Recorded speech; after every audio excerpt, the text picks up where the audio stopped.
Tonight, the two investigators expose the Candy Man scam. You've seen them, young children being used to sell candy all across Chicago and the suburbs. But who is really profiting? Is it charity or is it a scam? CBS 2's Dave Savini has been investigating these candy operations and uncovered allegations of child exploitation in this original report. Dave. Rob and Kate, the charities these kids claimed to be working for turned out to be bogus. So we tracked down the men in charge.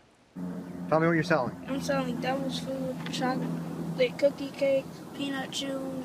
We found them soliciting in the name of charity. European cookies. You just kind of give them $5 and you hope it's going towards a good cause, which when you find out it's not, it's disappointing. Was it a charity? Yeah. But who's really behind these candy kids? Where's the guy that's supposed to be picking you up? He says he's working for this man. They both took off when we asked for credentials.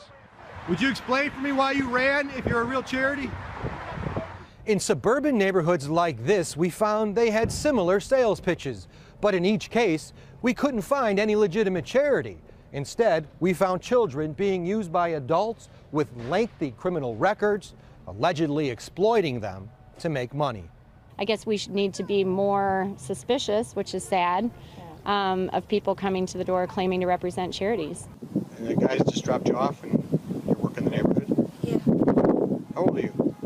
Me? I'm 10. He handed us a letter that says he works for Robert T. Page, a repeat felony drug offender with numerous criminal cases. That's your thing? And this is our, Second chance program? yeah.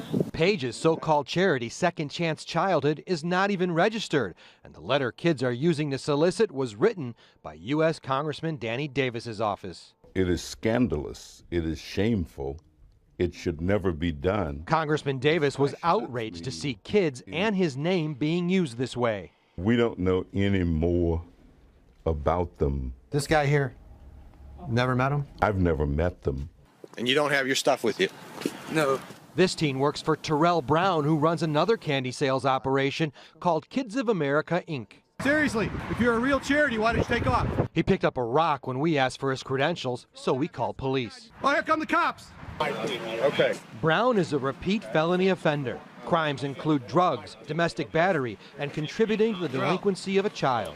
Terrell, this is Dave Savini from Channel 2 News. So I didn't know who you was. Were you going to hit me with that rock? No, sir, not at all. Police caught him using these children, too, and cited him for illegal solicitation. Why don't you have the permits to be out here tonight? To be honest with you, sir, I wasn't aware of no permit, sir. Terrell Brown has been cited for doing this in Wheaton, Glendale Heights, Villa Park, and other suburbs in Cook County, too. In the case of Robert Page, Congressman Davis says his staff member wrote a constituent letter acknowledging Page's work in the community without checking out to see if the charity existed. We were unable to reach Page for comment. So how do they keep getting away with it?